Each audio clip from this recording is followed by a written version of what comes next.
quoi? C'est de servir à la communication avec le serveur à l'insu de l'utilisateur. Pourquoi, par exemple? Pour donner des informations sur, par exemple, le type de navigateur, pour, par exemple, envoyer des paramètres. D'accord? Donc, c'est quelque chose qu'on pourra utiliser. Nous verrons d'ailleurs dans la partie PHP une façon d'utiliser ce champ afin de communiquer avec le serveur en utilisant PHP. D'accord? Alors, ce champ caché, c'est input type égale à hidden. Le principe de ce champ, c'est quoi? C'est qu'on avait dit la dernière fois en cours que chaque champ du formulaire permettait de générer une variable. Qu'il soit affiché ou pas, une variable lui sera associée. Donc, si vous mettez input type égale à hidden, qu'est-ce qui va se passer? Vous allez tout simplement avoir la possibilité de créer une variable et cette variable-là, donc, pourra être partagée avec le serveur. D'accord? Donc, qu'est-ce qu'on va lui associer? On va lui associer un attribut value, d'accord, qui va donner le nom de la variable que vous voulez cacher afin de l'envoyer au serveur. Qu'est-ce qu'il y a aussi dans input? Il y a les boutons. Alors, pour les boutons dans les formulaires, vous allez avoir deux façons de créer un bouton. Soit input type égale à button, d'accord, donc avec le champ input, soit avec une balise spécifique qui est la balise button. Ce n'est pas input type égale à button, c'est button directement. Quelle est la différence? Alors, lorsque vous mettez input type égale à bouton, il vous donne un bouton standard. C'est-à-dire que vous n'avez pas la possibilité de personnaliser ce bouton. Tout ce que vous pouvez changer, c'est quoi? Donc, vous aurez un bouton gris. Tout ce que vous pourrez changer, c'est la valeur de l'attribut value. Ce que vous mettez dans value, c'est l'étiquette qui va être affichée sur votre bouton. Maintenant, quand vous voulez avoir, par exemple, imaginons que vous voulez avoir l'interface d'un player ou d'un lecteur en ligne. Vous voulez avoir quelque chose de plus joli, de plus personnalisé. Dans ce cas-là, au lieu d'utiliser input type égale à button, nous allons voir juste après, il y a la possibilité d'utiliser button, qui est un élément spécialisé dédié au bouton. D'accord? Une autre valeur, c'est input type égale à file. Input type égale à file crée une commande de sélection de fichiers. Donc, elle va vous permettre d'avoir un formulaire, vous cliquez sur un bouton, il vous donne l'explorateur du système d'exploitation qui vous permet de sélectionner un fichier. D'accord? Alors, bien sûr, vous récupérez le lien de ce fichier, mais ensuite, il faudra un script qui permet d'exploiter ces données-là. D'accord? Derniers éléments que nous allons présenter pour input, c'est les boutons Submit et Reset. Alors, ce que j'ai oublié de vous dire pour les boutons, par exemple, input type égale à button, c'est que ça permet de créer un bouton, mais ce bouton ne pourra pas être activé. D'accord? Donc, si vous cliquez sur le bouton, il ne se passera rien. Si vous voulez que votre bouton puisse exécuter une certaine fonction lorsqu'on clique dessus, il faudra le faire avec un programme. En général, on utilise pour cela JavaScript. D'accord?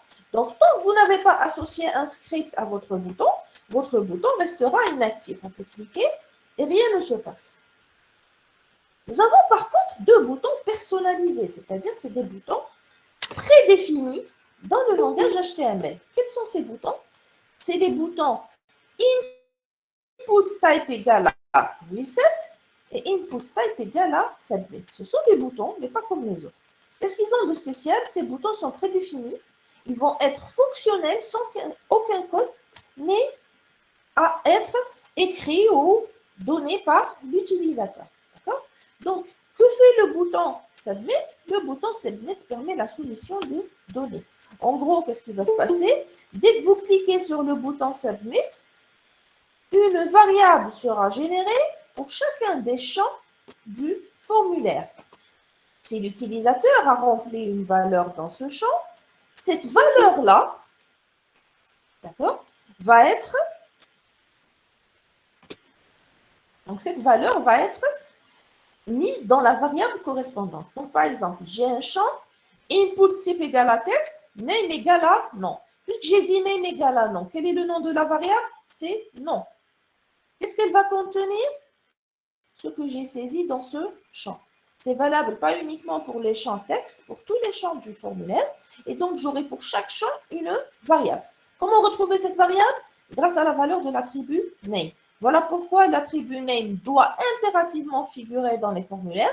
Et je dois aussi faire attention à la casse. C'est-à-dire, si je l'écris en majuscule ou en minuscule, ça crée deux variables différentes. D'accord? Donc, vous faites attention comment vous l'écrivez parce que c'est ce qui va vous permettre dans le script, par exemple PHP, de récupérer le contenu de votre variable. Il y a un deuxième bouton qui est le bouton Reset. Le bouton Reset nous permet de vider le formulaire ou bien de le réinitialiser. Donc, si un élément, alors il y a la possibilité bien sûr, lorsque je crée un champ de formulaire, de lui donner une valeur initiale. Qu'est-ce que je vais faire? Tout ce qu'il faut faire, c'est lui ajouter un attribut qui est l'attribut value. Value, c'est une valeur prédéfinie pour un champ, que bien sûr l'utilisateur pourra toujours changer. D'accord? Donc, quand vous cliquez sur le bouton Reset, qu'est-ce qui va se passer? Si le champ était initialement avec une valeur initiale, il retrouve sa valeur initiale. S'il n'avait pas de valeur initiale, il va tout simplement devenir un bouton, un élément ou un champ vide. D'accord?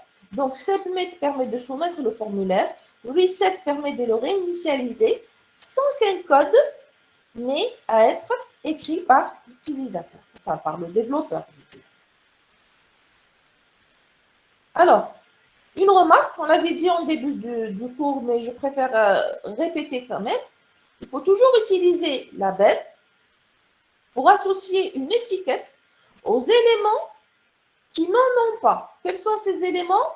Input type égal à texte, checkbox, radio, file et password. Ces champs-là n'ont pas d'étiquette prédéfinie et pour que l'utilisateur sache ce que vous attendez de lui, il faudra toujours lui ajouter un élément label. Comment on fait l'association entre label et le champ correspondant?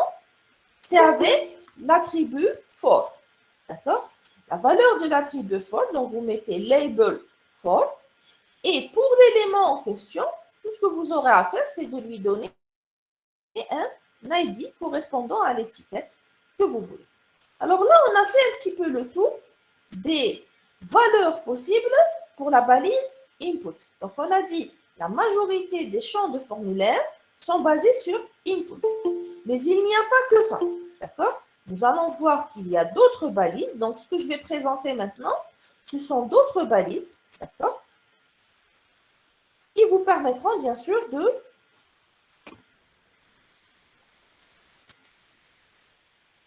créer des champs de formulaire.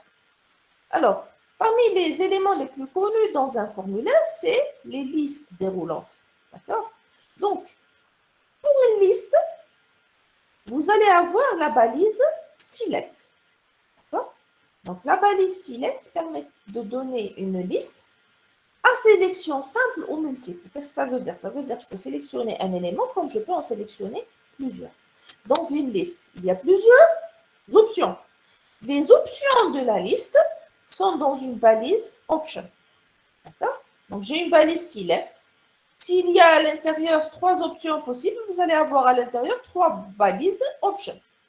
Et on ferme à la fin. Quels sont les champs utiles ici? Nous avons besoin de l'attribut name qui va spécifier le nom, d'accord, de votre balise select. Il sert aussi à générer une variable qui va récupérer la valeur choisie par l'utilisateur. Nous avons un deuxième attribut qui est l'attribut size. Il va spécifier le nombre de lignes qui seront affichées. D'accord? Mais ça ne représente pas la taille de la liste. C'est la taille affichée. C'est-à-dire, je peux avoir une liste qui contient 10 éléments avec size égal à 3. Qu'est-ce que ça veut dire? Ça veut dire que la fenêtre d'affichage va faire apparaître 3 éléments à la fois. Pour accéder aux autres éléments, j'aurai toujours la possibilité de faire défiler. D'accord? Alors maintenant, les listes peuvent être à sélection simple ou multiple. Alors par défaut, la liste est une sélection simple, c'est-à-dire je choisis un seul élément. Dans certains cas, je peux avoir la possibilité de choisir plusieurs éléments dans une liste. Dans ce cas-là, qu'est-ce qu'il faut ajouter? Multiple. D'accord? multiple égale à multiple. Donc ici, qu'est-ce que ça veut dire? Ça veut dire que j'autorise l'utilisateur à choisir plusieurs valeurs. Quel est le problème qui risque de se poser? Si vous vous rappelez le cours de la dernière fois, lorsqu'on a étudié les checkbox, on avait dit qu'avec les checkbox, l'utilisateur pouvait sélectionner plusieurs éléments, plusieurs valeurs. Et si j'utilise une variable simple, il risque d'y avoir écrasement, je récupérerai uniquement la dernière valeur choisie. Le même problème va se poser au niveau des listes à sélection multiple. Si je dis que la liste est à sélection multiple, c'est que l'utilisateur a le droit de définir plusieurs choix. Si je les mets dans une variable simple, il y aura forcément écrasement. Qu'est-ce qu'on va faire? Il faudra indiquer au navigateur que nous avons besoin d'un tableau. Comment on va le faire? Dans la valeur de l'attribut name, on ajoutera des crochets à la fin, ce qui indiquera clairement au navigateur que la variable en question ici est une variable tableau. Donc faites attention, comment on fait la différence entre une liste à sélection simple ou multiple? Il faut savoir que la liste par défaut est une liste à sélection simple. Donc pour qu'elle soit à sélection simple, je ne suis pas obligée de mettre simple. D'accord? C'est la valeur par défaut. Si je veux que la liste soit à sélection multiple, je dois utiliser ceci. D'accord? Et si je mets la sélection multiple, il faut bien sûr que j'ajoute les crochets afin de signifier au navigateur que j'ai besoin d'un tableau. Alors, pour certaines listes qui sont très longues, il est utile de découper les options en groupes. Opt group, c'est options group. Alors, par exemple, si vous voulez présenter dans une liste par exemple, toutes les APC d'Algérie. Alors, il y en a beaucoup. Donc, qu'est-ce qu'on pourrait faire? On pourrait découper notre liste en wilaya. Donc, ce sera, par exemple, Alger. Vous allez avoir toutes les APC d'Alger. Et ensuite, vous allez avoir, par exemple, Adrar, avec toutes les APC qui sont attribuées à la wilaya d'Adrar, etc. Comment on va définir ce découpage? C'est opt group. Donc, je mets opt group, je lui donne un nom, et puis ensuite, je vais avoir à l'intérieur des éléments de type option. D'accord? À quoi ça sert? Ça sert à mieux guider l'utilisateur et aussi à organiser votre liste. Bien sûr, si la liste est de petite taille, cet élément ne sera pas d'une grande utilité. D'accord? Si j'ai une liste qui contient 5 ou 6 éléments, inutile de lui définir optico. Un autre élément donc, qui peut intervenir dans les formulaires, donc qu'est-ce qu'on a vu jusqu'à présent? On a vu la balise input, on a vu la balise select conjointement avec option. Ici, nous allons voir la balise button. Donc ici, ce n'est pas input type égale à button, c'est la balise button. D'accord? Donc, ici, je préfère ajouter des crochets pour insister sur le fait que ce n'est pas l'attribut, c'est l'élément. Donc, les boutons créés par l'élément button fonctionnent exactement comme ceux avec input. D'accord? Mais, ici, le bouton peut posséder un contenu. Par exemple, votre bouton, d'accord, peut contenir une image. Et donc, vous pouvez avoir des boutons personnalisés. D'accord? Donc, cet élément doit posséder bien sûr une balise ouvrante et une balise fermante, puisqu'on a dit qu'il doit avoir un contenu, et vous permet de créer des boutons plus élaborés que les boutons que vous auriez obtenus en utilisant uniquement input type égale à button. Maintenant, est-ce que ces boutons sont fonctionnels? La réponse est non. Ce bouton-là sera inactif à moins de lui associer un script. Donc là aussi, en général, on va passer par JavaScript afin de lui associer un gestionnaire de l'événement. Clique sur le bouton. Un autre élément qui peut apparaître dans les formulaires, c'est l'élément TextArea. D'accord? L'élément TextArea donc, permet de créer une zone de texte sous forme de paragraphe, c'est-à-dire de saisie multiligne. Si vous avez un champ sur une seule ligne, c'est la balise input type égale à texte. Si vous avez un champ de saisie ou une zone de saisie sous forme de paragraphe, c'est-à-dire avec plusieurs lignes, vous utiliserez la balise text area. D'accord? Donc, quels sont les attributs utiles ici? C'est rows et columns, c'est-à-dire le nombre de lignes visibles et la largeur visible. D'accord?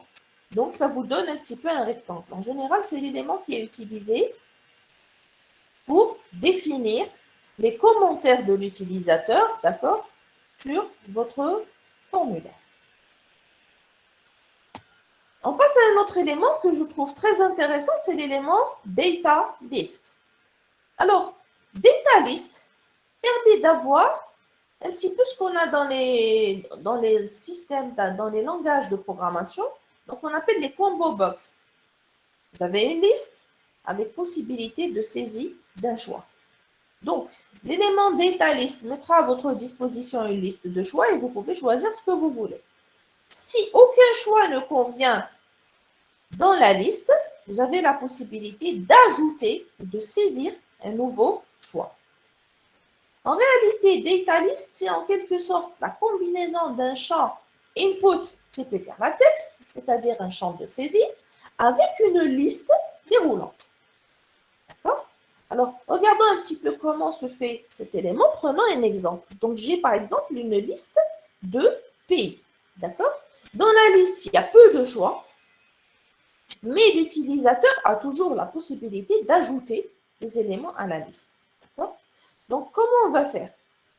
Pour définir la liste elle-même, on utilise le champ data list. Donc, data list ID égale à pays. Et à l'intérieur, qu'est-ce que vous allez avoir? C'est comme dans le select, vous aurez option. D'accord? Donc ici, j'ai deux éléments, option, c'est-à-dire deux options possibles de la data list. Maintenant, si le pays en question ne fait pas partie de cette liste, par exemple, il y a quelqu'un qui veut choisir pays égal à Turquie. Il n'y a pas Turquie dans la liste. Donc, qu'est-ce qu'on va faire? On va lui associer un champ de saisie. Donc, le champ de saisie, c'est input type égal à texte. Maintenant, comment faire le lien? Parce que jusque-là, ce sont deux champs différents. Moi, je veux qu'à l'affichage, ce soit le même champ. On va ajouter au champ, à la balise data list, l'attribut ID égale à pays.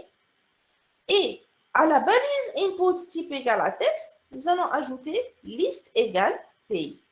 Lorsqu'il trouve que liste à ce niveau est égal à ID à ce niveau, il va savoir qu'il ne s'agit pas de deux champs différents, mais plutôt d'un seul. Quand il va vous l'afficher, il va vous l'afficher comme un seul champ. D'accord?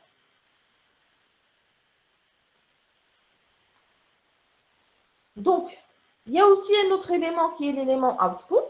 L'élément output est voué à recueillir le résultat d'un calcul.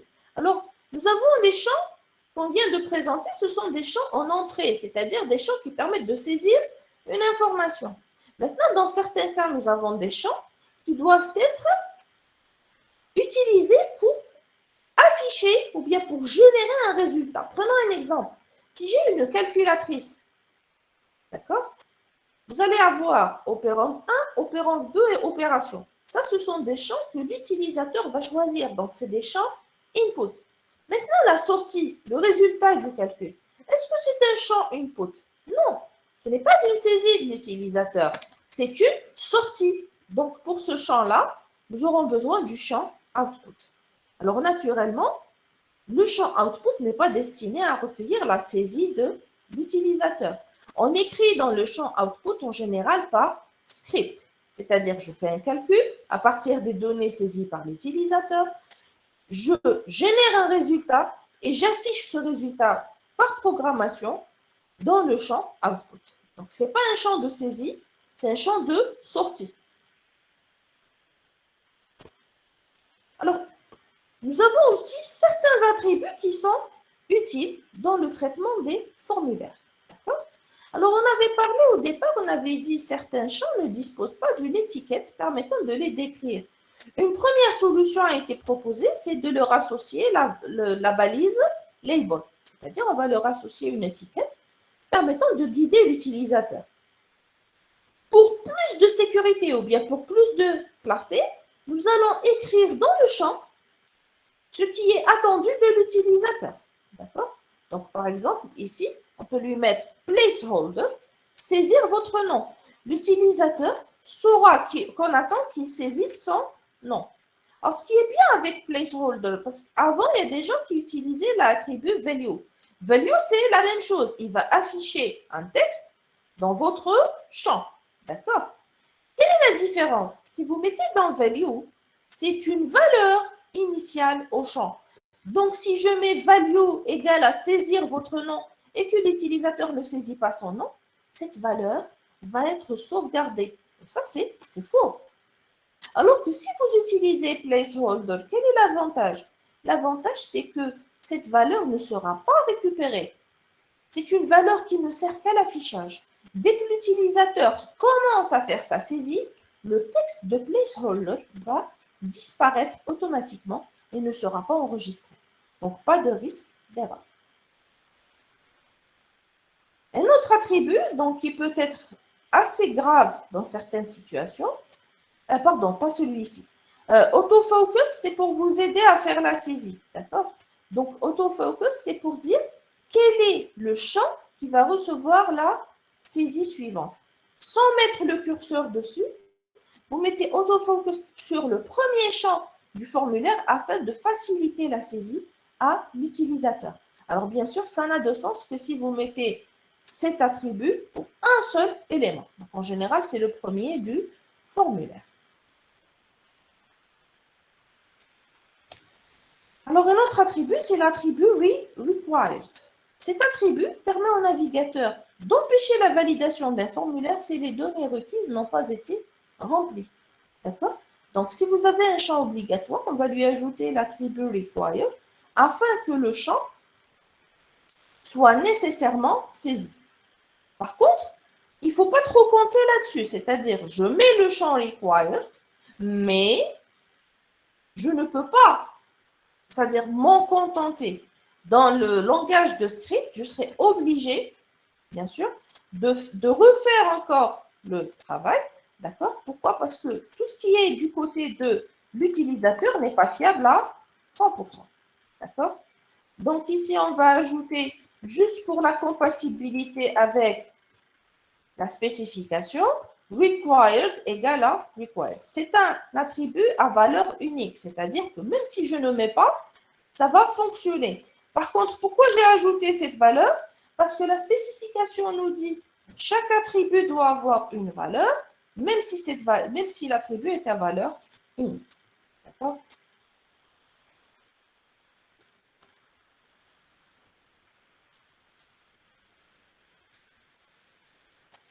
Donc voilà l'attribut dont je voulais vous parler tout à l'heure, c'est l'attribut autocomplete. Alors cet attribut-là, donc c'est quelque chose que vous avez l'habitude d'utiliser, mais qui peut être assez dangereuse dans certains systèmes. D'accord?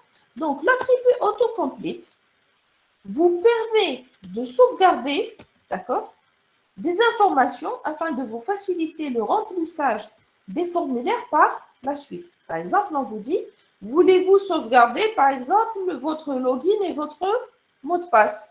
Donc, on clique en général sur oui. Pourquoi? Parce qu'on est embêté quand on nous demande à chaque fois de saisir les informations. Alors, si c'est des informations qui n'ont pas une grande importance, connexion à un certain site documentaire, etc., ça ne pose pas de problème. Si les informations sont destinées, par exemple, à un compte bancaire, si je mets mes informations et que je mets le formulaire à autocomplete, qu'est-ce qui va se passer? Ça veut dire que si quelqu'un d'autre utilise l'ordinateur par la suite, il aura la possibilité d'accéder au compte de la personne à son insu. D'accord? Donc, il suffit qu'on ait accès à votre ordinateur ou qu'on vous le vole pour qu'on puisse accéder à des informations bancaires ou bien accéder à vos réseaux sociaux, etc. Donc, comment faire pour protéger les utilisateurs imprudents? En tant que développeur, je peux mettre autocomplete égale à off. Qu'est-ce que ça veut dire? Ça veut dire que je vais interdire à ce champ d'être rempli par le navigateur. L'utilisateur doit impérativement saisir les données. D'accord? Donc, quand est-ce que vous allez mettre autocomplete égale à off? Vous allez le mettre si vous considérez que les données saisies dans ce champ sont des données critiques. Ce sont des données qui doivent être soumises à des contraintes de sécurité. D'accord? Alors, le problème avec les navigateurs, c'est que d'habitude, la valeur par défaut des attributs, c'est off. Et si on les met à on. Autocomplete, ce n'est pas la même chose. Si vous ne le mettez pas, par défaut, la valeur est égale à on. Donc, si vous voulez désactiver la saisie automatique, qu'est-ce que vous allez faire? Vous allez le mettre directement autocomplete égale à off. D'accord? Afin d'interdire de pré-remplir le formulaire lorsque les champs sont critiques. Maintenant, comme on avait vu au départ, donc on avait vu que le découpage sémantique et l'organisation des informations étaient indispensables dans le langage HTML. Maintenant, pour les pages, on avait vu qu'on découpait en sections, en header, footer, etc. Et pour un formulaire, on fait comment? Alors, pour un formulaire, nous allons découper notre formulaire en plusieurs entités, sémantiques en réalité. Chacune permettra de regrouper des informations qui ont attrait au même domaine, d'accord? Et vous les mettrez dans un élément field set. Vous les mettez dans un élément field set et vous lui associez un titre avec l'élément legend. D'accord? Donc, comment il va l'afficher? Quand vous mettez field set, il met un cadre qui va entourer cette partie du formulaire. Et quand vous mettez legend, ça permettra de créer un titre à côté.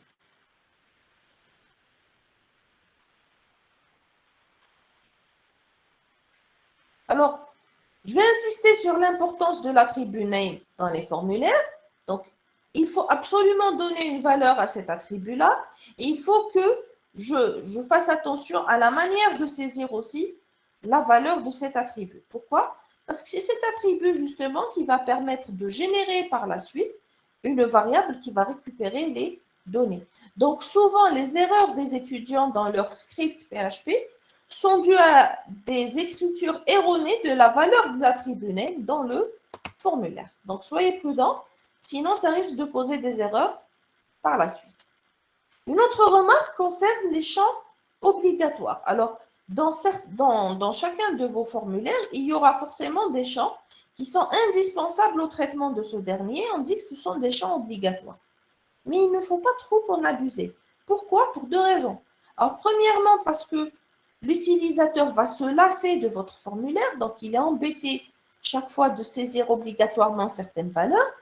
Dans d'autres cas, ce n'est pas par fainéantise, c'est surtout pour des raisons de sécurité. Donc, les gens sont réticents à vous donner, par exemple, leur numéro de téléphone, leur adresse personnelle, etc.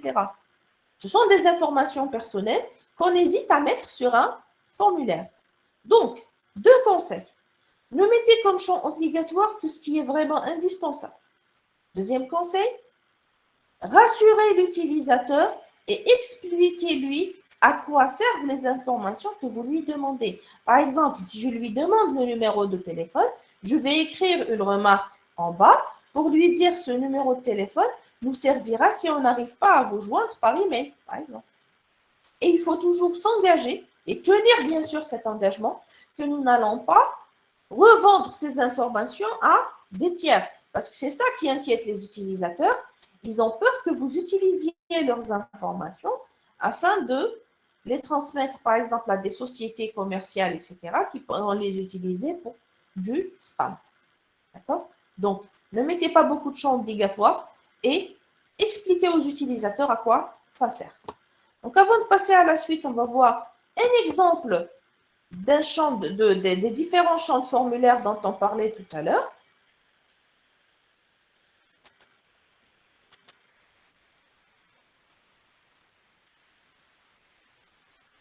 On va prendre un formulaire, on va voir comment s'écrivent les éléments et comment ils s'affichent au niveau du navigateur. Donc, pas tous les champs de formulaire, mais en tout cas les plus utilisés.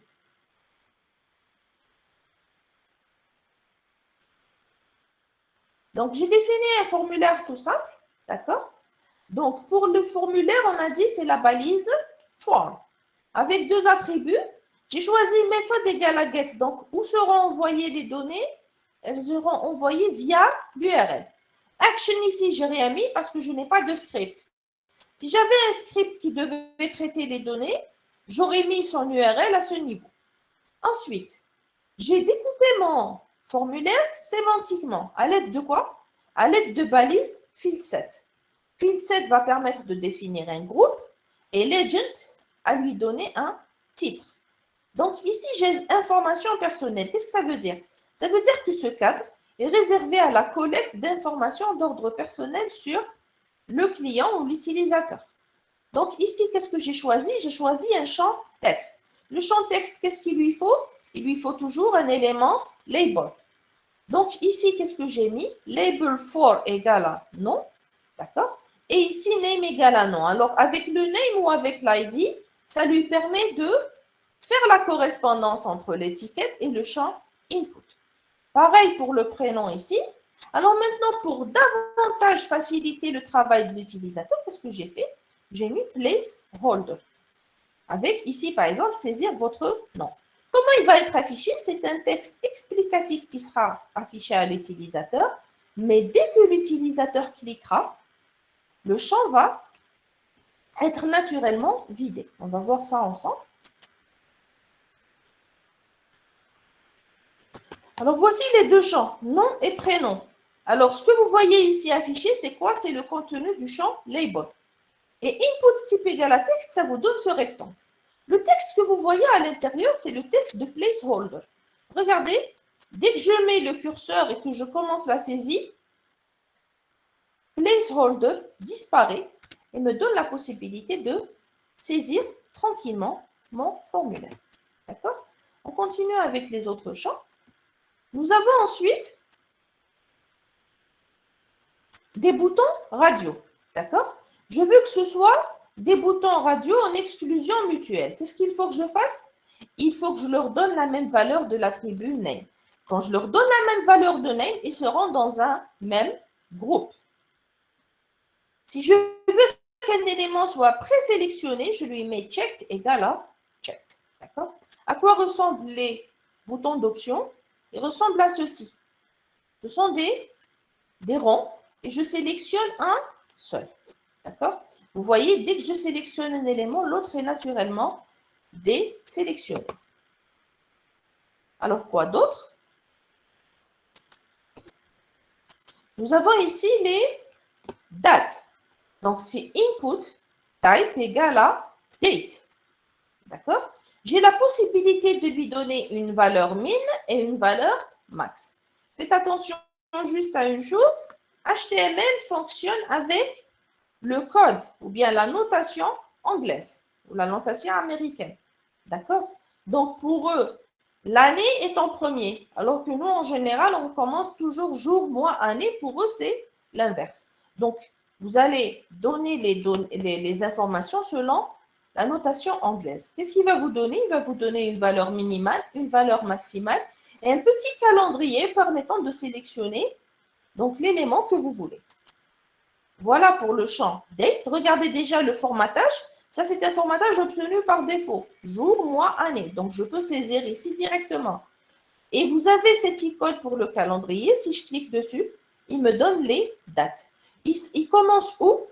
Il commence dans la date que je lui ai donnée. D'accord? Je lui ai donné, par exemple, janvier 2000. C'est la plus petite date que je peux donner dans ce formulaire. Ensuite, un autre champ de formulaire qu'on va présenter, c'est les data lists. Donc, tous ces éléments, on les a étudiés, d'accord? Alors, qu'est-ce qu'on avait dit pour le data list? Data list, on a dit, je vais avoir une liste associée à un champ de saisie. Voici la liste. Donc, data list, avec trois options ici, c'est des wilayas, Alger, Tizi Ouzou, Blida, Boumergaz. Si la wilaya recherchée ne fait pas partie de ces quatre-là, l'utilisateur peut saisir ces données. Ici, j'ai mis input. Alors, input ou bien input type égal à texte, vous êtes d'accord que c'est la même chose. La valeur par défaut du champ input, c'est la valeur texte. Ensuite, je lui ajoute l'attribut list. L'attribut list permet de le relier à une data list. Quand vous voyez des choses comme ça, on a l'impression que ce sont deux champs. À l'affichage, c'est un seul champ qui va être affiché. Regardez comment ça va s'afficher. Voilà comment s'affiche une data list. Lieu de naissance ici est une data list. Ça s'affiche comme un champ de saisie. Regardez, je peux saisir ce que je veux. Mais aussi sous forme de liste. Si je clique sur ce triangle, je peux choisir l'élément que je veux. Si l'élément que je souhaite ne fait pas partie de cette liste, qu'est-ce que je peux faire? Je peux toujours, par exemple, au rang, rien ne m'empêche de saisir la valeur de mon choix. D'accord? Voilà l'intérêt des data lists. Alors, quand on les voit comme ça, on a l'impression que c'est un seul champ, mais en réalité, ce n'est pas un seul champ, il y en a deux.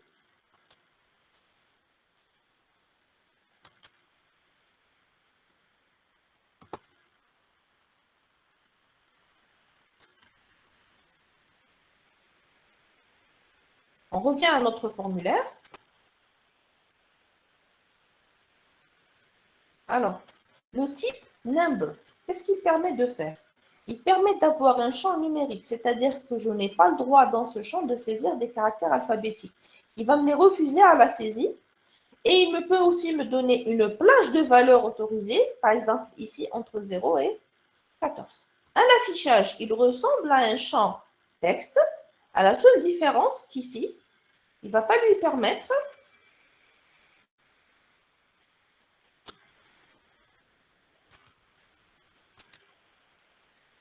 de saisir des valeurs non numériques. Alors ici, par exemple, voilà ce que j'ai. Je vais appuyer sur A, Z, donc ça ne donne rien du tout. D'accord? Ensuite, je vais utiliser ces boutons. D'accord? Ça me donne des valeurs. Il va s'arrêter à 14. Pourquoi? Parce que j'ai mis min et max. Ici, il ne va pas descendre aussi. Donc, les valeurs ici sont entre min et max.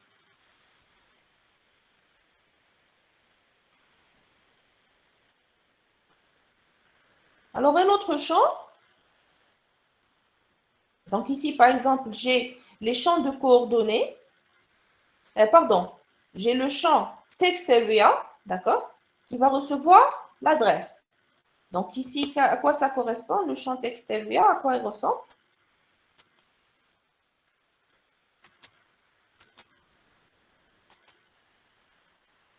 Donc, c'est ce rectangle-là, d'accord?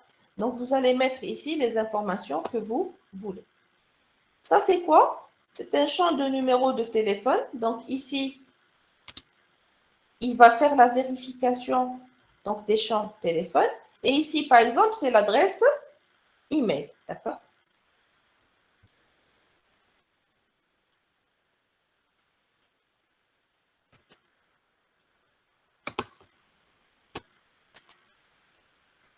Alors ensuite, nous avons le champ, donc un deuxième field set en information d'authentification.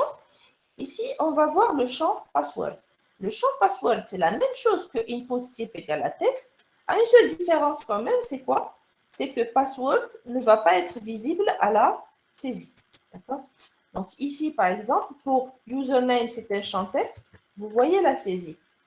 Pour password, il ne mettra que des points. C'est la seule différence entre les deux. Il n'y a ni cryptage, ni rien du tout. Donc, aucun mécanisme de sécurité.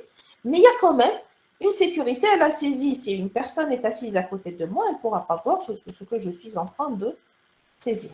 D'accord? C'est tout.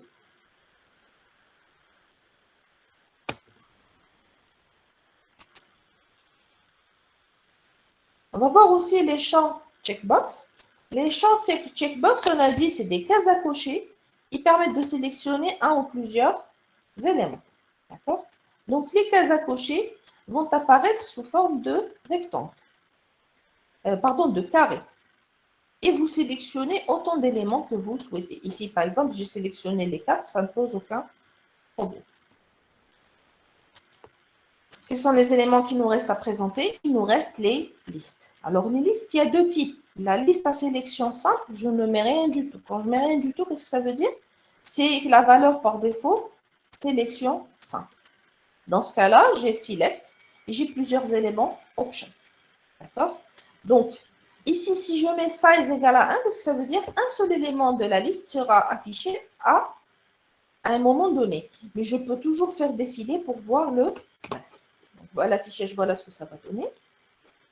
Donc ici, j'ai size égale à 1 seul élément apparaît. Il suffit que je fasse ça et puis je sélectionne l'élément que je veux. C'est une liste à sélection simple. Je sélectionne un seul élément de cette liste, pas plus.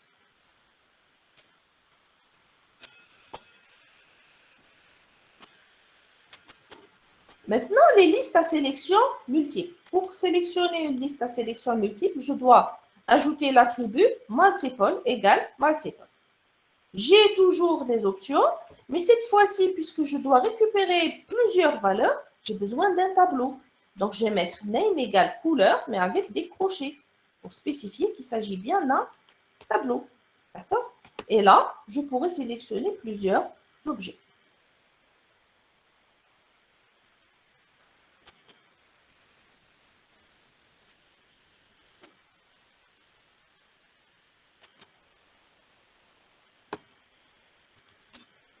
Regardez ici. Alors, je maintiens la touche contrôle enfoncée, je sélectionne bleu, et je sélectionne rouge, il accepte.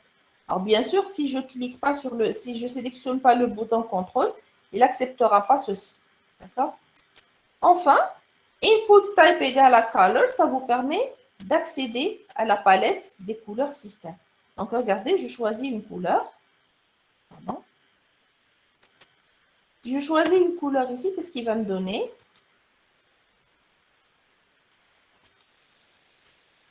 Il va me donner le code RGB de la couleur en question. D'accord? Donc, dès que je sélectionne une couleur,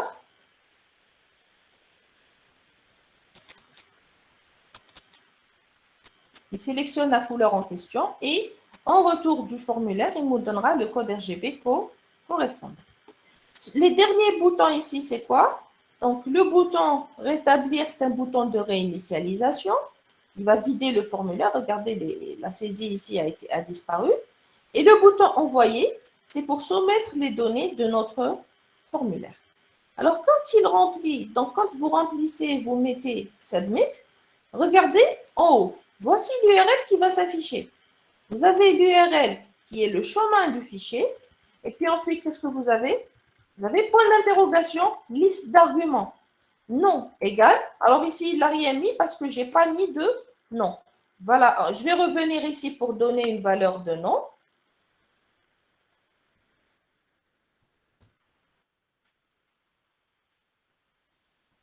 Et je vais prendre, par exemple, pour le champ password.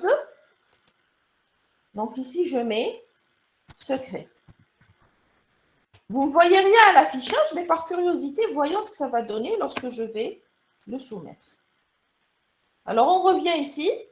Début de la liste d'arguments. Donc, pourquoi il a mis les données dans l'URL? Rappelez-vous, j'ai mis méthode égale à get. Nom égale Bouyakou. Donc, il a récupéré les données pour les mettre dans une variable. Ça, c'est des variables, hein, les paramètres que je suis en train de vous montrer. Maintenant, voyons pour le mot de passe, est-ce qu'on va le retrouver ou pas? Donc, normalement, le nom de la variable, c'est password. User ID, regardez, password égale à secret. Écrit carrément en clair. Donc, il ne prend aucune mesure de sécurité autre que la sécurité à la saisie. Donc, méfiez-vous. Input type égale à password n'est pas un champ sécurisé. C'est à vous de sécuriser vos informations à votre façon. En général, on fait ça dans notre script. D'accord? Donc, ceci termine la partie HTML. Est-ce qu'il y a des questions concernant le langage HTML? Tout ce qu'on a vu jusque-là. Madame. Oui. وش الفرق بين post و get؟ Alors, في الميثود تاع الفون. Donc, dans les méthodes Telform, la différence entre get et post, c'est la manière d'envoyer les données vers le serveur, c'est-à-dire vers le script. Le get, il va vous envoyer les données dans l'URL. Je viens de vous montrer un exemple. Je n'ai pas fermé la fenêtre.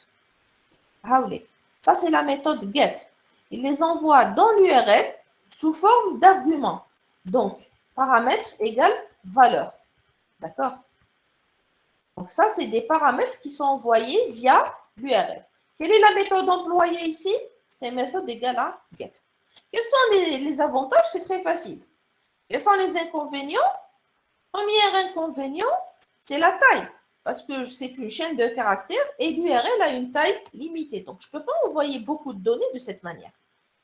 Deuxième inconvénient, c'est l'aspect de sécurité. D'accord? Donc, les informations ici sont directement mises dans l'URL. Ce n'est pas très, très fiable comme méthode.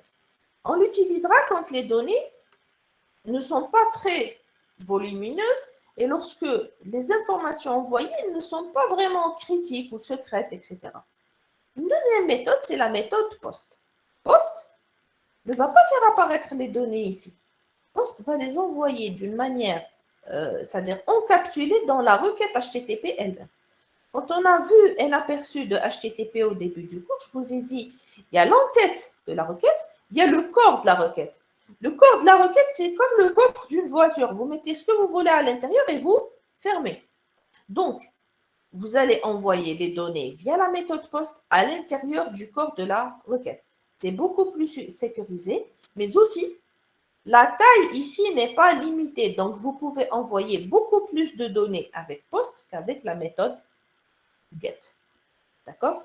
Donc, si vous avez peu de données et qui n'ont pas un aspect sécurité important, vous pouvez les envoyer avec GET.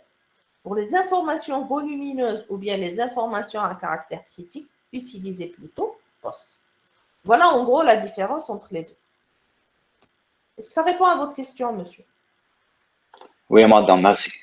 Je vous en prie. Est-ce qu'il y a d'autres questions, s'il vous plaît? Parce qu'on va passer à un autre cours. Alors, s'il y a des questions,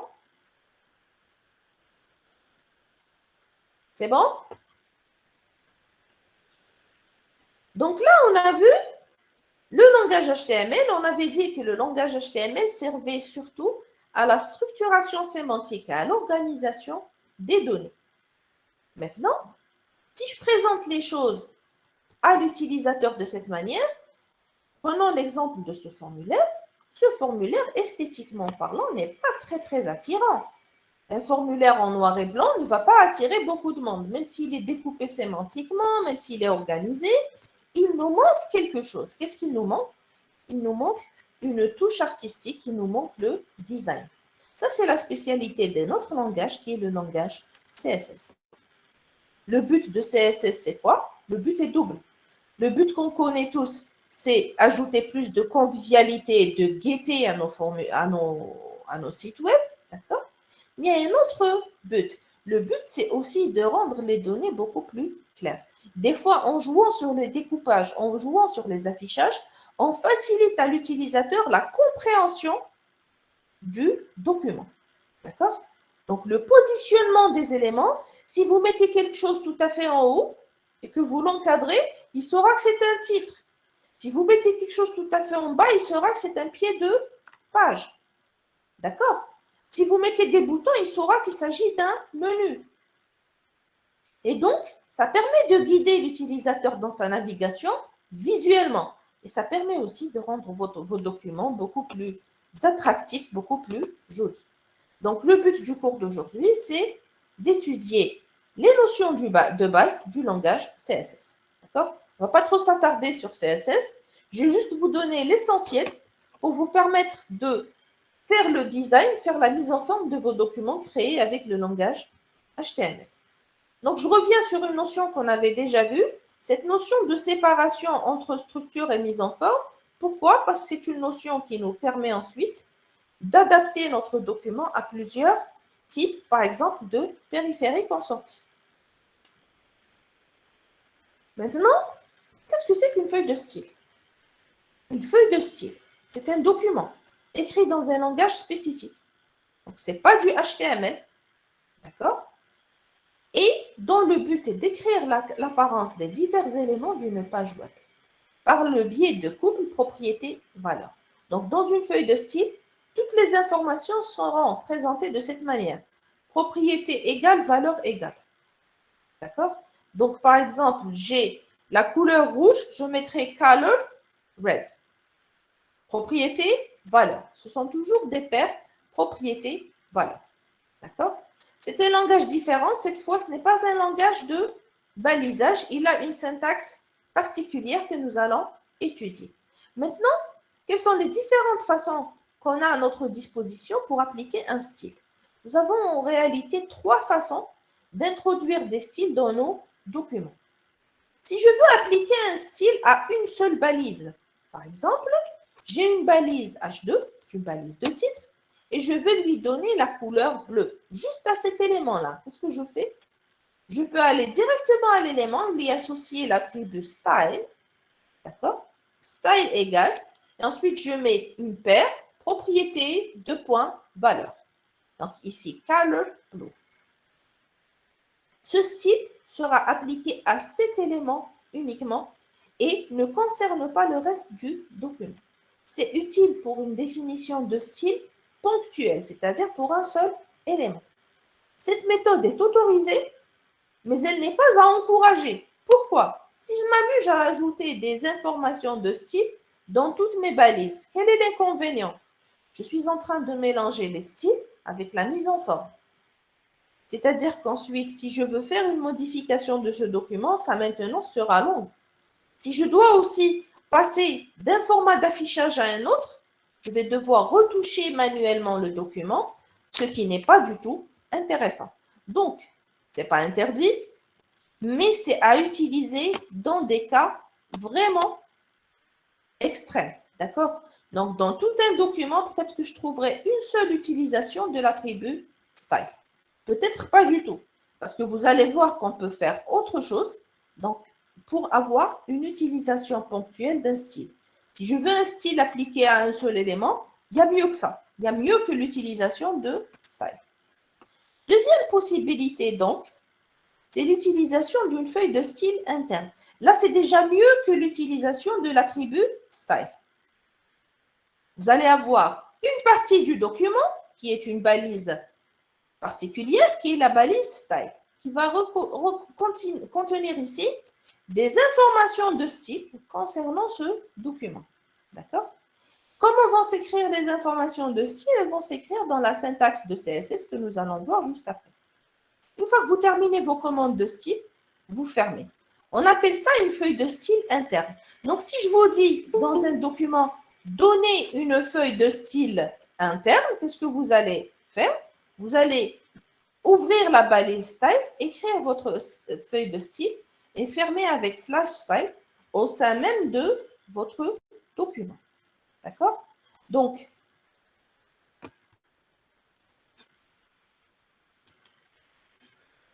ça vous permet d'associer un style, cette fois-ci à quoi?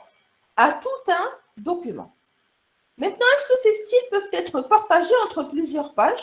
Non. Donc, je risque, si j'ai des pages qui se ressemblent dans un document, d'avoir une redondance de l'information. D'accord? Mes pages seront plus lourdes à charger.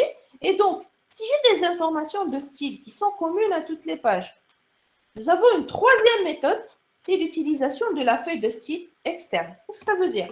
Je vais créer un fichier à part sur un éditeur de texte et je le sauvegarde avec l'extension CSS. Il est complètement indépendant du document HTML. Donc, je vais créer un document, je lui donne l'extension .html, je crée un document CSS et je le sauvegarde avec l'extension .css. Ces deux documents sont disjoints. Comment dire au navigateur que pour ce document, je dois utiliser cette feuille de style? Eh bien, pour ceci, nous allons utiliser la balise link.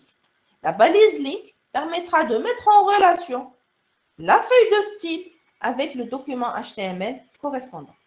Dans ce cas-là, qui est le cas le plus favorable, je peux avoir une seule feuille de style partagée entre plusieurs pages. Donc, est-ce que c'est suffisant? En général, ce n'est pas suffisant. Pourquoi? Parce que s'il y a des styles qui sont communs entre toutes les pages, il y aura toujours des styles qui sont propres à une page en particulier. Et donc, qu'est-ce que nous allons faire? Nous allons essayer de mettre en facteur commun tous les styles qui sont partagés par les différentes pages. Je les mets où? Je les mets dans une feuille de style externe. Et pour chaque page, si elle a des styles qui lui sont propres, je peux lui associer une feuille de style interne qui va compléter la feuille de style externe. La feuille de style interne, je rappelle, c'est la balise style plus les informations de style à l'intérieur du même document. D'accord? Voilà comment introduire des informations de style et les intégrer à un document HTML. Maintenant, comment s'écrit le langage CSS? On vient de dire que ce n'est pas un langage de balisage. Ça ressemble à quoi?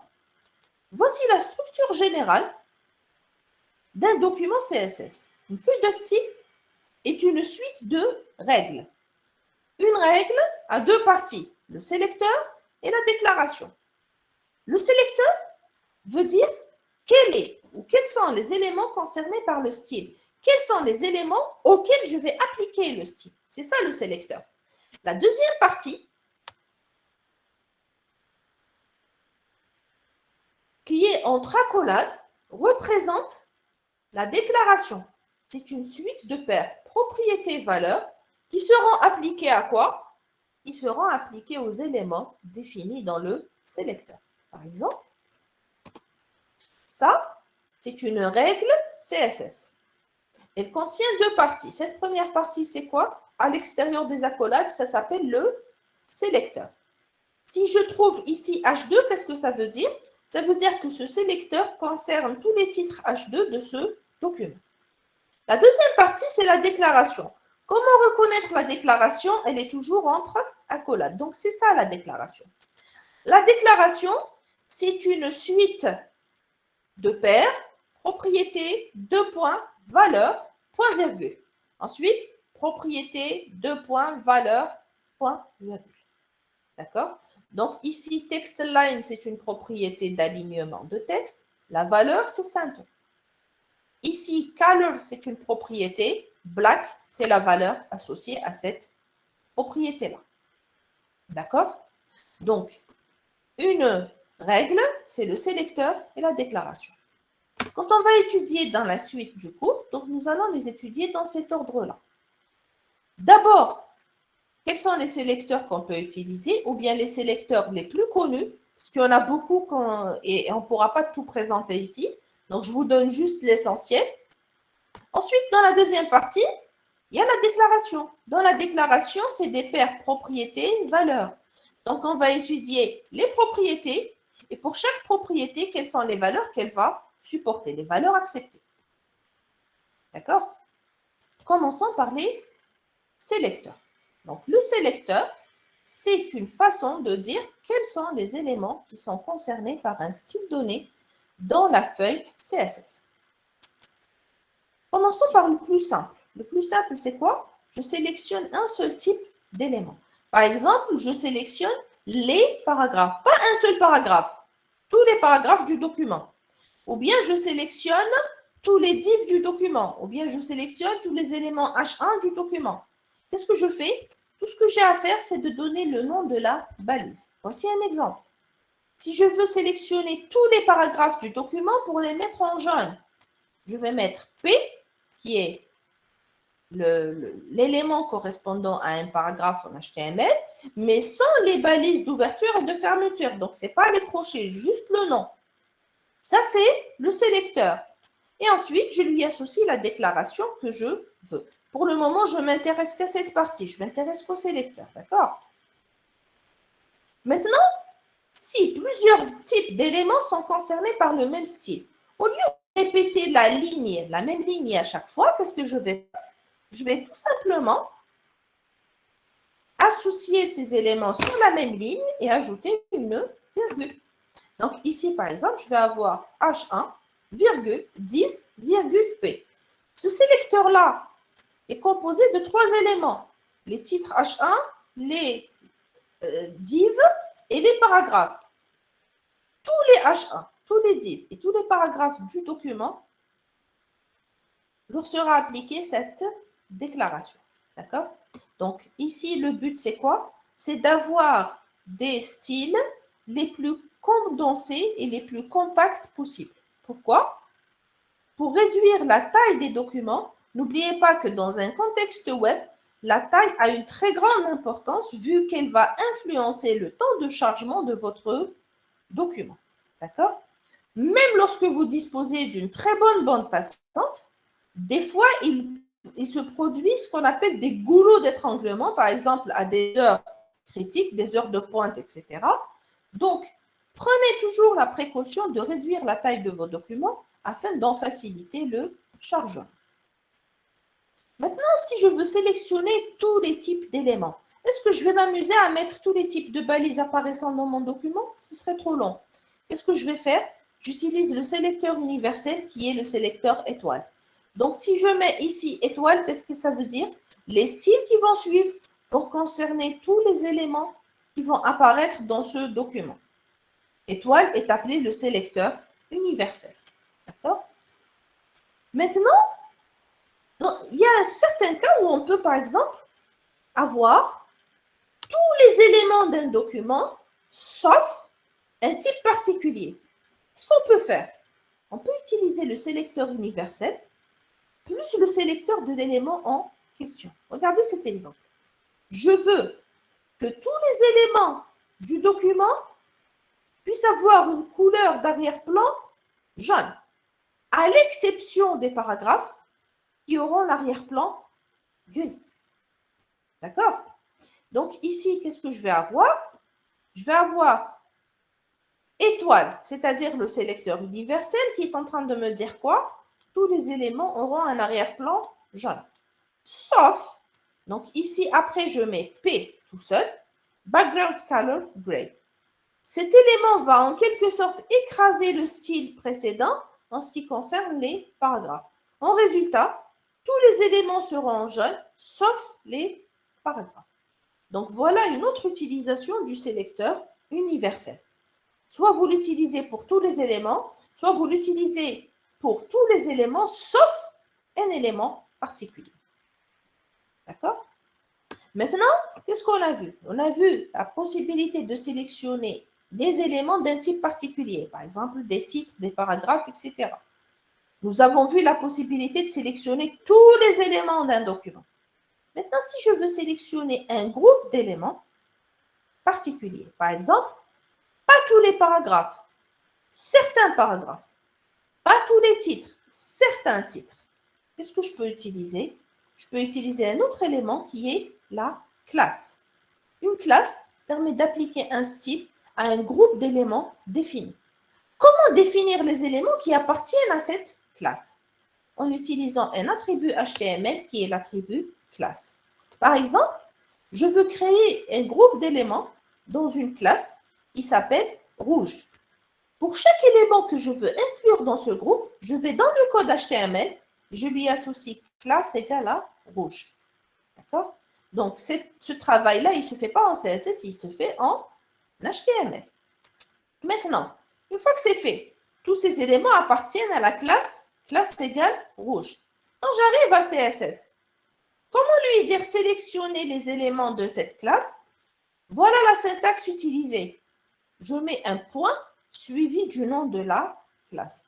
Point rouge, c'est un sélecteur qui permet de sélectionner tous les éléments du document dont la classe est égale à rouge. D'accord? Et tous ces éléments-là dans la classe égale à rouge auront à subir, ou bien on va leur appliquer ces déclarations de style qui suivent. D'accord? Donc, si je veux inclure des éléments dans une classe, je dois d'abord aller en HTML et leur attribuer l'attribut classe égale le nom de la classe.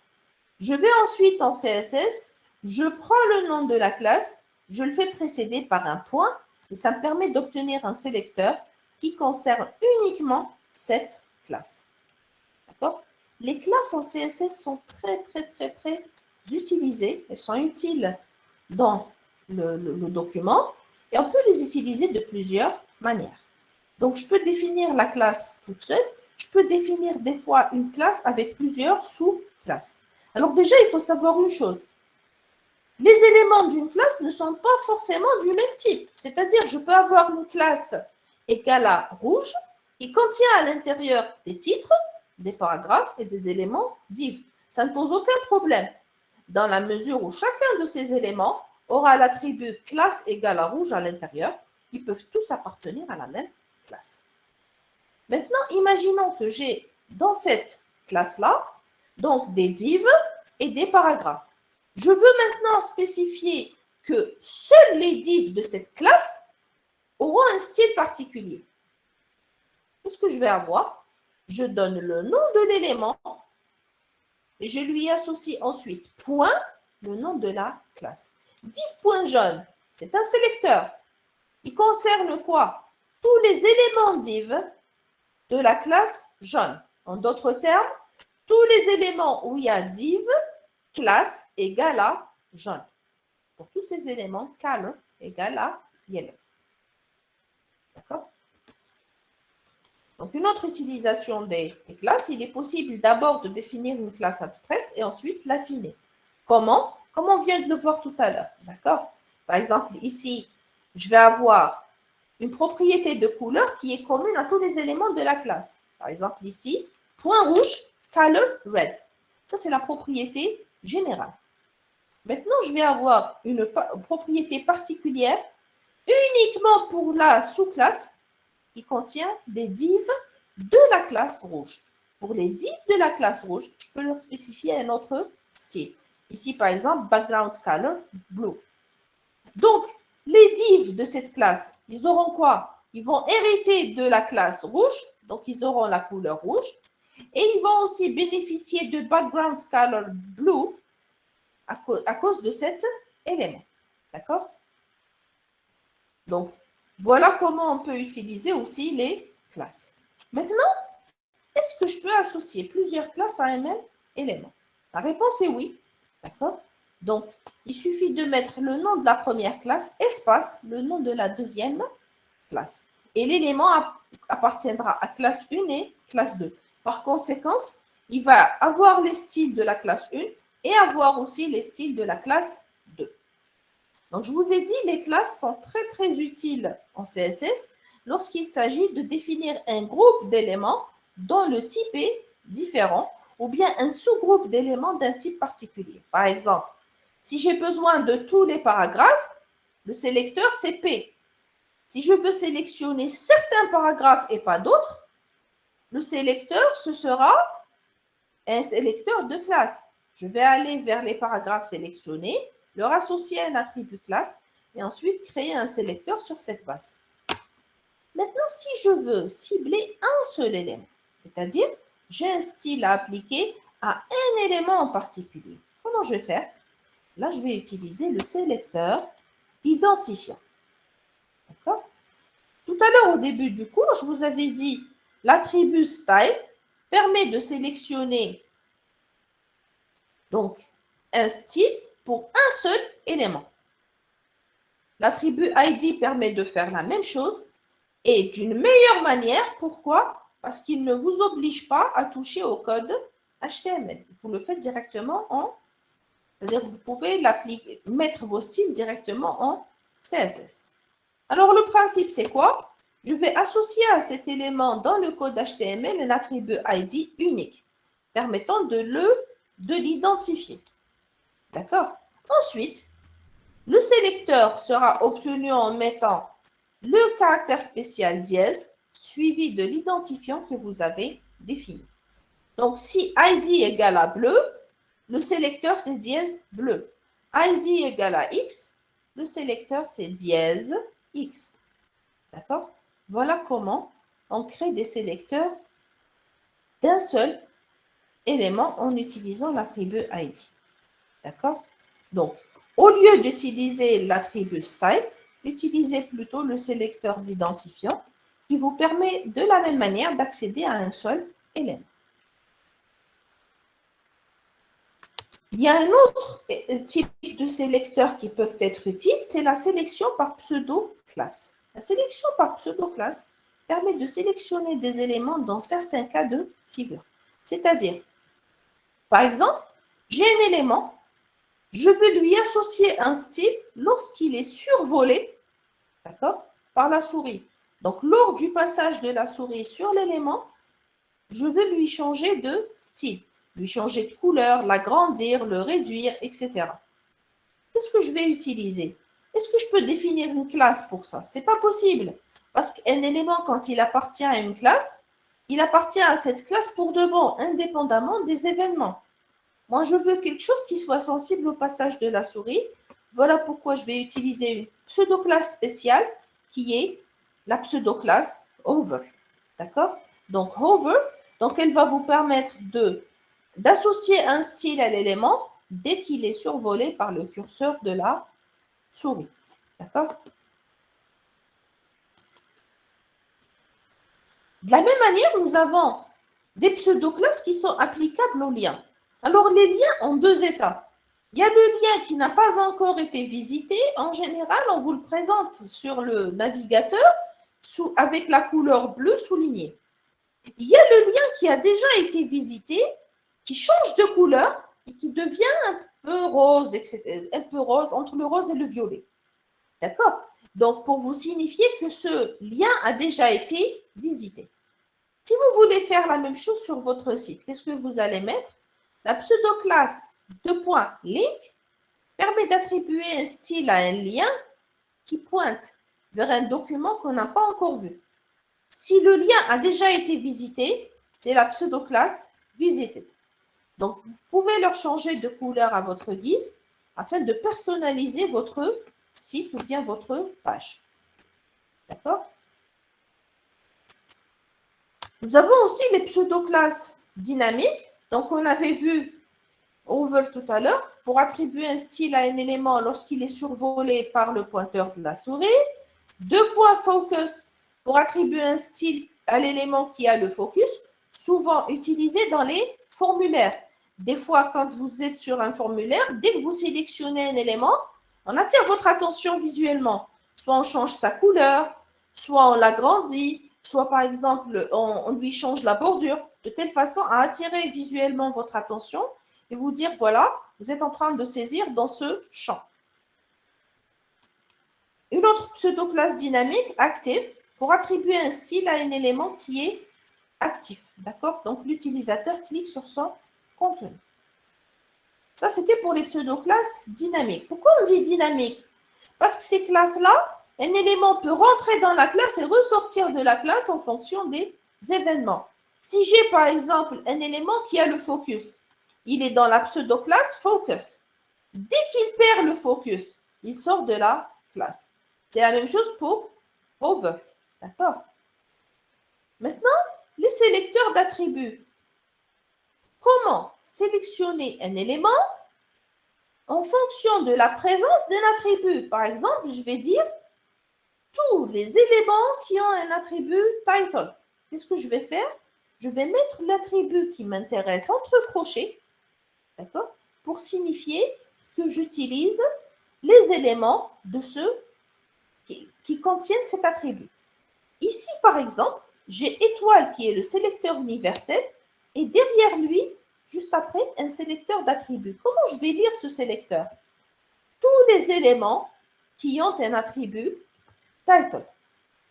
Est-ce que je peux faire une sélection sur deux attributs en même temps? Oui, ça ne pose pas de problème. Il suffit de mettre le premier attribut suivi du deuxième. Alors, les attributs sont toujours entre crochets. Donc, quand vous voyez les crochets, vous savez qu'il s'agit d'attributs. Quand vous verrez le point, vous saurez qu'il s'agit d'une classe, et ainsi de suite. Donc, prenons ce sélecteur H2 Title ID. Comment on va le lire? Tous les titres H2 qui possèdent à la fois l'attribut Title et l'attribut ID. Est-ce qu'on s'intéresse à la valeur ici? Non. On s'intéresse juste à la présence ou à l'absence d'un attribut, indépendamment de la valeur qui lui est associée. D'accord? Maintenant, si la valeur de l'attribut m'intéresse, comment je fais?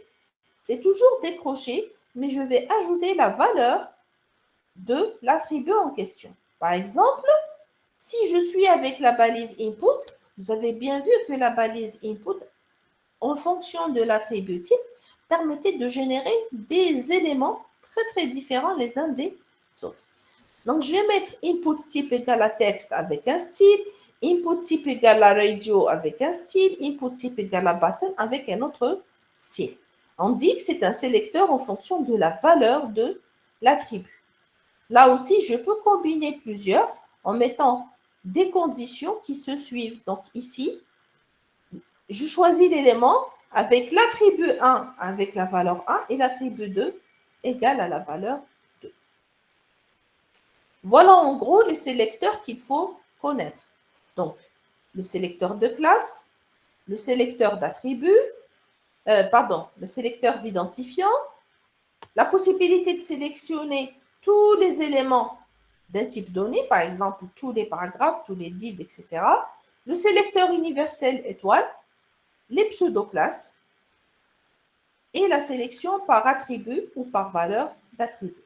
Ce sont les éléments les plus importants. Il y en a d'autres, d'accord, que vous allez étudier par la suite. Ça, c'était pour les sélecteurs. Donc, qu'est-ce qu'on avait dit dans le cours? On avait dit, on étudie les sélecteurs, ensuite on étudie les propriétés.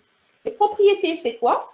C'est ce qui permet de définir les styles que nous voulons appliquer aux éléments que nous avons sélectionnés avec les différents sélecteurs. Donc, c'est la deuxième partie de la règle CSS, c'est la partie déclaration. Avant d'en arriver là, commençons déjà par quelques formats de données, de mesures, pardon, des unités de mesure utilisées dans le document CSS. D'accord?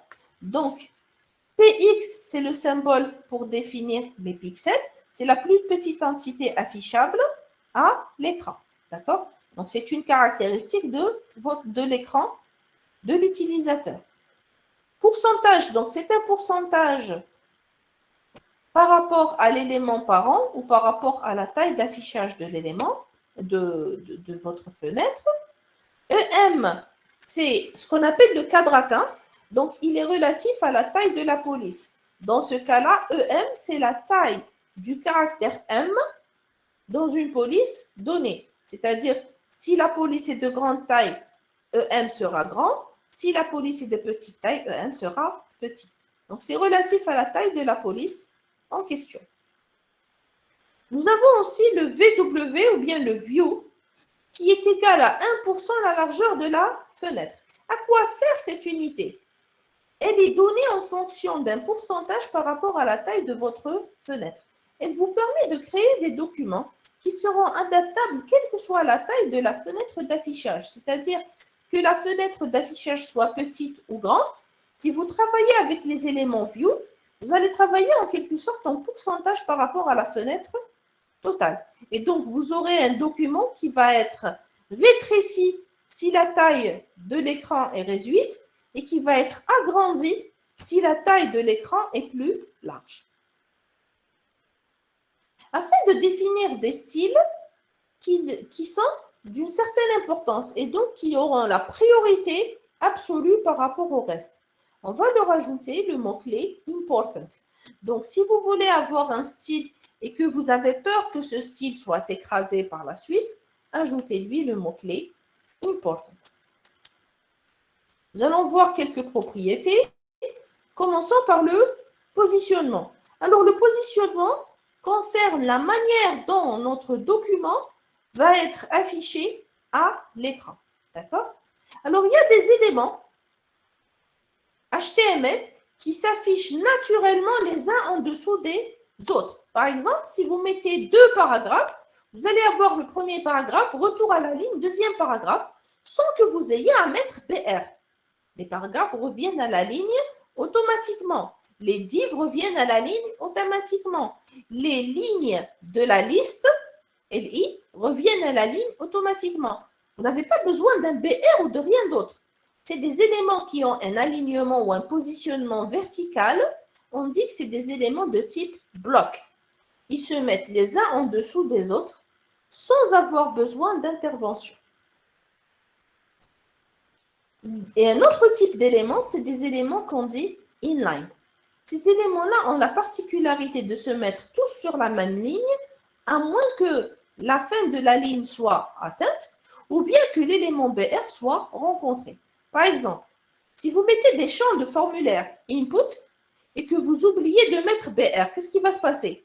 Ils vont tous se mettre les uns à côté des autres jusqu'à ce qu'il n'y ait plus de place sur la ligne, et là, ils seront obligés d'avoir un retour à la ligne.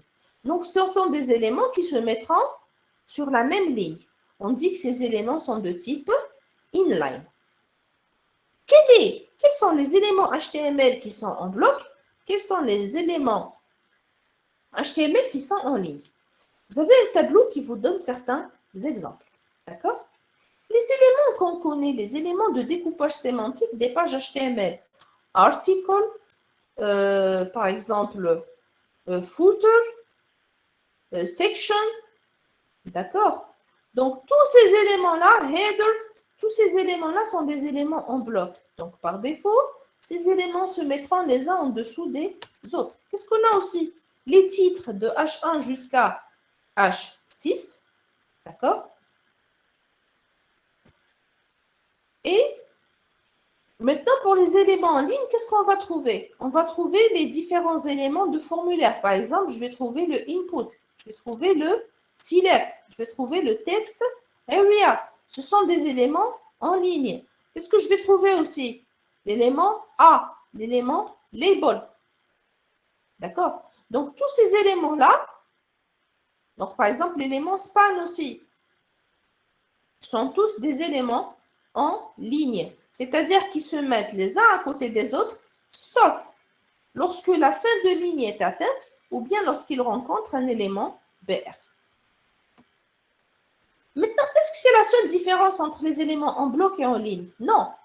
Donc, les éléments en bloc sont des éléments qui peuvent être redimensionnés. C'est-à-dire, si un élément est de type bloc, je peux lui spécifier une hauteur et une largeur. Par contre, si un élément est de type ligne, même si je lui spécifie une longueur et une largeur, elles seront ignorées par le navigateur et ils auront toujours une taille qui va dépendre de leur contenu. Donc, si j'ai un champ, par exemple, un élément A, la taille du lien sera égale à la taille du contenu que vous aurez mis dedans. Vous ne pourrez pas le redimensionner. D'accord? On va garder ça à l'esprit pour la suite parce que ce sera utile. Comment fait CSS pour définir le positionnement des différents éléments? Alors, il fonctionne sous le principe de ce qu'on appelle le modèle de boîte CSS. Il est basé sur les différents éléments. Donc, nous avons là un élément avec une bordure et un contenu. L'espace entre le contenu et la bordure est appelé le padding. Je peux avoir des paddings sur les quatre côtés, c'est-à-dire en haut, en bas, à droite et à gauche. Padding top, padding bottom, padding right et padding left. D'accord? Donc, l'espace entre le contenu et la bordure, c'est le padding. Maintenant, entre la bordure et les éléments à côté, c'est margin. D'accord? Donc, j'ai des paddings à l'intérieur et j'ai des margins à l'extérieur. Je peux spécifier la hauteur et la largeur d'un élément en spécifiant les attributs height et width. Ils seront supportés uniquement si mon élément et ces valeurs vont être ignorées. Je peux les spécifier, mais elles n'auront aucun effet sur l'affichage de l'élément. D'accord? Maintenant, voyons comment spécifier la hauteur et la largeur d'un élément. Alors, la largeur, c'est width, la hauteur, c'est height, et on peut leur spécifier soit une valeur en pixels, soit une valeur en pourcentage, soit une valeur en view, comme on l'avait vu, ou n'importe quelle autre unité de mesure. D'accord? Donc, lorsque vous définissez les propriétés de largeur et de hauteur d'un élément, d'accord, vous définissez en réalité la hauteur et la largeur de sa zone de contenu, pas tout l'élément. Revenons ici pour mieux comprendre. On a dit que dans mon document, ou bien dans mon élément, il y a le contenu. Je spécifie la hauteur de ce contenu et la largeur de ce contenu. L'élément commence là, il ne commence pas à la bordure. Donc, à l'affichage, qu'est-ce que vous allez avoir? Si je donne par exemple width égale à 400 pixels. 400 pixels, c'est quoi? C'est cet espace-là. C'est la largeur de ce contenu. Ensuite, si je veux avoir la taille de cette bordure, il faudra que je lui ajoute les valeurs des paddings. Padding top, bottom, right et left. D'accord? Donc, retenez, la hauteur et la largeur par défaut, c'est celle du contenu. Or, intuitivement, on a l'impression que c'est plutôt celle de la bordure. Et donc, des fois, vous allez obtenir des affichages qui ne correspondent pas à ce que vous attendiez. Nous allons voir un moyen de remédier à cela. D'accord? Il y a une solution au problème, une solution très simple d'ailleurs, que nous allons voir par la suite. Mais d'abord, présentons les marges. Alors, les marges sont de deux types. Il y a les marges à l'extérieur, c'est margin. Les marges entre le contenu et la bordure, qui sont les padding.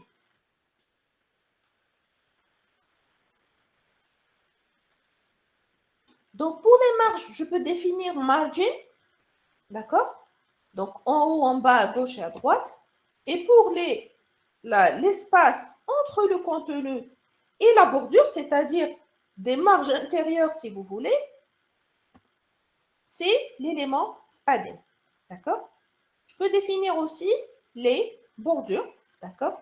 Donc, pour une bordure, qu'est-ce que je peux spécifier? Je peux définir le style de la bordure, la couleur de la bordure et son épaisseur. Je peux définir tout ça dans une seule notation abrégée dans laquelle je vais avoir le tout. Donc, je vais avoir ici, par exemple, un pixel solide gray. Qu'est-ce que ça veut dire? Un pixel, c'est l'épaisseur. Solide, c'est le style. Et gray, c'est border color. Voilà les différents styles. D'accord?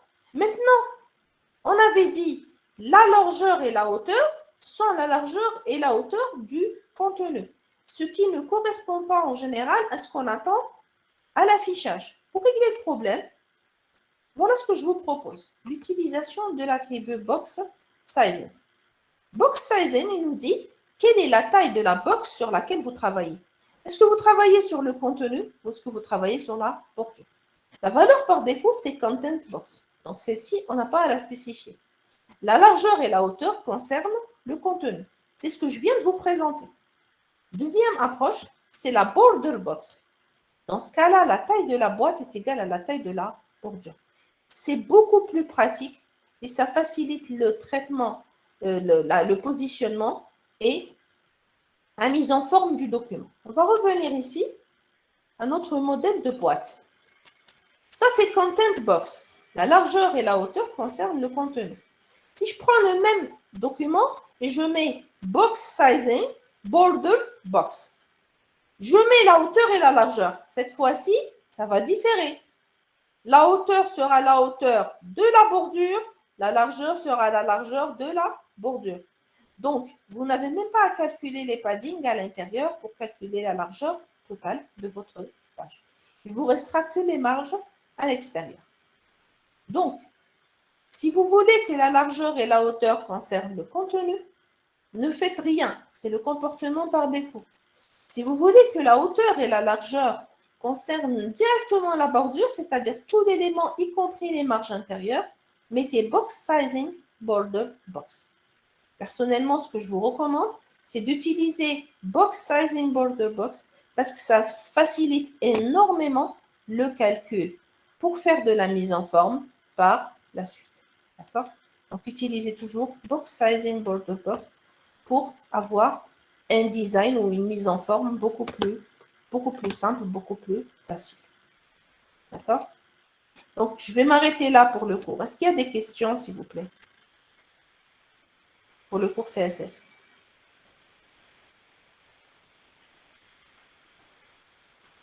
Donc, s'il n'y a pas de questions, je vais m'arrêter là pour aujourd'hui. D'accord? Je viens d'avoir une question. Donc, est-ce que c'est une bonne pratique de travailler avec CSS? Oui, c'est une bonne pratique d'utiliser CSS. C'est ce qui est recommandé par le W3C. Alors, en réalité, nous avons trois langages qui sont des standards du web. HTML5 pour le contenu et sa structuration, CSS pour faire de la mise en forme, et JavaScript pour faire du scripting. Ce trio-là, c'est le trio gagnant du web, d'accord? Tous ces langages sont standards et il faut toujours essayer au maximum de faire une séparation entre chacun dans son domaine. Donc, je ne mélange pas HTML avec CSS, je ne mélange pas HTML avec JavaScript, etc. D'accord? Est-ce qu'il y a d'autres questions? Donc, je vais m'arrêter là pour aujourd'hui. Je vous remercie pour votre attention. et à la prochaine fois, Inch'Allah.